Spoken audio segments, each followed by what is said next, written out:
Right, so we've reached maybe a month from the release of FIFA 23, and based on that Twitter poll that I put up the other day, over 84% of you, which is a huge number, do not have a clue how SBCs work in FIFA 23. So don't worry, don't fear, don't try and work it out yourself. I'm going to explain everything to you in this video. This is all based on information that I have at this moment in time. Between now and the release of the game, that could change, but I don't expect it to. There are a lot of things that you need to watch this video, and when I say watch the whole video, because there will be things that you need to know from start to finish. If you've not been paying attention, or you've not had a chance to research everything or keep on top of news recently, this video will tell you everything. Here, I don't think EA have shared this part of the pitch notes more than once or twice. I've not seen it widely spread on Twitter. So what I'm going to do is I'm going to run through this now with you and give you the perfect understanding and everything that you need to know, because you've got a month. It's probably best that you learn now in advance rather than learning as you go, because you'll have to make up time and speed. So as we see here, total chemistry of all players combined now goes up to 33. That's 11 times 3 stars, aka 100 chem. Chemistry points per player is between 0 and 3. So the way that works is 0 chem, and then obviously 3 chem. If you have 3 chem on 11 players, that's 33 chem. We will still continue offering unique puzzle buildings in SBCs with minimum or exact chemistry requirements. If debate is anything to go by, I know we're not supposed to discuss it, but this kind of information needs to be shared ahead of time. So an SBC might ask for a minimum of 2 chemistry points per player. That means if you've got a player on 1 star, it won't count. That massively changes things. So what I'm going to do now is I'm going to show you a live example of something that I know and how it's being tested at the moment, and I would expect it to run the same way in FIFA 23. Okay, so right, let's look here. Yeah, we've got FIFA 22 SBCs. This is how you do the advanced nations, right? It's really simple. You know what you got to achieve. However, there is a big change, and that's something we've got to get to. As you can see here, as the example SBC that I just displayed to you in the last part of the video, this is what's being tested currently. Chemistry points, minimum 30. Team overall, 80. Rare players is minimum 6. It's exactly the same as before. Now, this might change, and it might go to a completely different direction, but given the fact that since FIFA 17, we've had the same requirements for the baseline advanced SBCs, I strongly doubt that it's going to change. Even if it does change, it's vital that you understand how. As we saw there, the minimum chemistry points was 30, right? I personally believe 30 is a lot easier to get than 99, and I'm going to explain to you. Granted that we don't get any big downgrades, you can see how this works now, right? You've got your chemistry of 30, which is exactly what the SBC asked for. You've got 80, you've got 9 leagues. These are the kind of players that are going to obviously work. We don't know if it's going to change. Obviously, all of these cards here could get big downgrades which affect the rating, but what I'm giving you here is as much information I can that no one else has provided you. So it could be wrong in parts, but the way that I'm explaining this, you should get the basic understanding. This is exactly the part that is going to confuse you, and it's going to confuse a lot of people. See where my mouse is, yeah?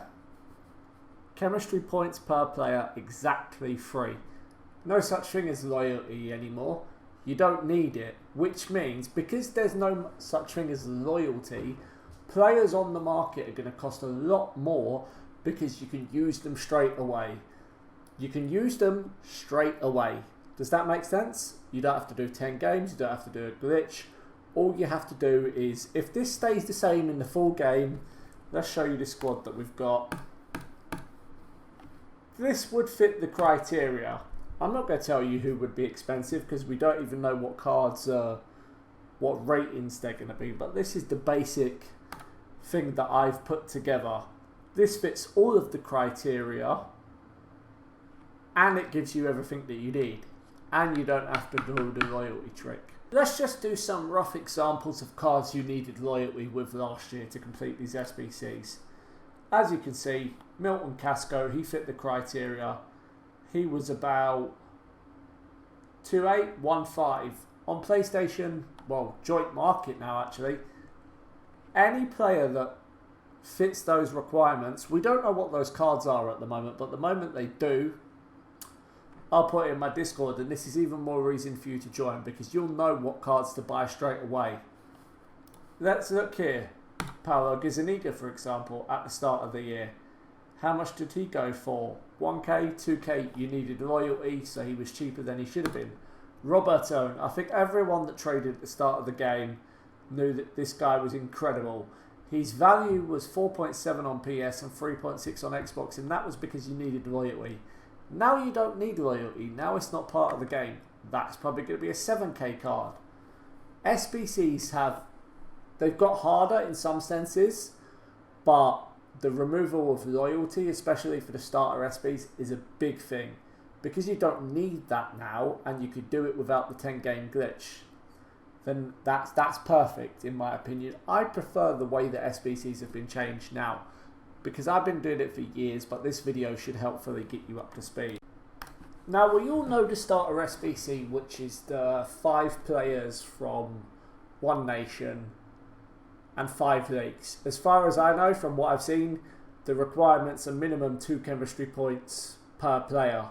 Because you don't need loyalty, these cards are going to go up as well. So, what I'm hoping to give to you is an explanation of how SBCs are working, and this should give you a pretty big understanding and a big summary of how it's going to work and what's going to be different to this year. When people say that SBCs will be extremely hard to do, if you like me, you make a lot of your coins through Fitbin solutions, it's going to be great for you, but generally I wouldn't worry. There's tons of ways you can get around it. There'll be people on Twitter that can help out. There'll be myself. There are going to be alternatives to cards that cost 4,000, 5,000, 6,000.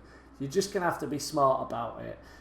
I would say the player pool of cards that can be used is smaller this year, but I would say the removal of loyalty is a big thing because it gives you alternatives and cards that you can use and saves you time on your trial. So that way you don't really have to worry. You can open packs on the web app. You won't have to worry about the chemistry loyalty glitches. You won't have to worry about any of that. Basically, just a quick summary of FIFA 22. We look at it like this year. That's perfect chemistry. That's 9, 9, 9, 9. You got your 3 silvers and then the rest you got bronzes. The way it works in FIFA 22, in FIFA 23 rather, is total chemistry 2 points per player, and it works out perfect. Because there's no loyalty, you don't need 3 chemistry points. It doesn't work like that. So the way the starter SBCs work is purely based on stars. As far as I'm aware, if the beta changes and everything that I've seen completely changes, then this video is redundant. However, I seriously doubt they're going to roll out a system in the beta which doesn't match what's actually going to happen in the real life version of the game. That wouldn't make sense to do that, especially in a year where people are learning about a new system from scratch. So let's use the 85 times 10 as an example. The required cards still the same. That doesn't change. If an SBC needs a certain type of card, still the same. Squad rating, still the same. Nothing changed there. Team chemistry, minimum 55. This is now stars. The best example I can give you for this is, let's take a SBC here, for example, right? You see that that's got 65 chem. What we want to do is we want to get an SBC as close to 55 chem as possible. Right, here you go. I'm going to show you exactly how that would work in FIFA 20. One thing I want you to notice straight away is categorically you used to get 5 chem for CDMs at centre back. You see Arnold and Lima here? They offer nothing. That's 0 chem. You can't use CDMs at centre back. That means, because you have to use players in their natural positions for high chem SBCs, for example, anything over 50 chem, CDMs at centre backs are no longer an option. Left wing at left back is no longer an option, and right wing at right back is no longer an option. So that takes out a massive part of the player pool there. So for your chemistry here, you only get 5, but if you look at the way it is at the moment, you'd get 63 chem on that. What you'd probably need in this instance of FIFA 23 is you probably need 20. You need 20 stars out of that, and you'd have to use centre backs, and left backs.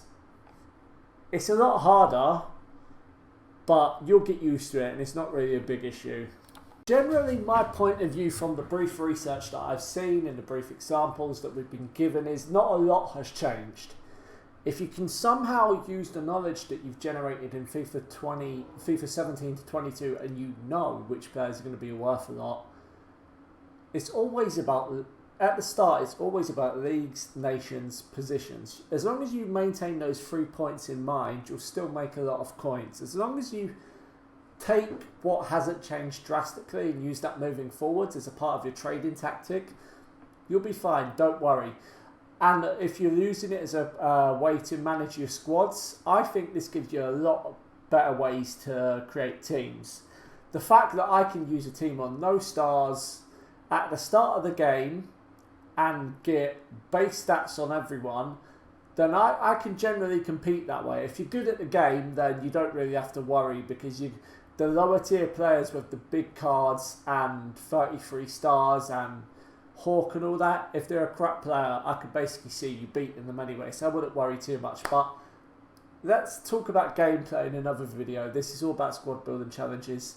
Hopefully everything I've explained here helps. If it doesn't, let me know in the comments.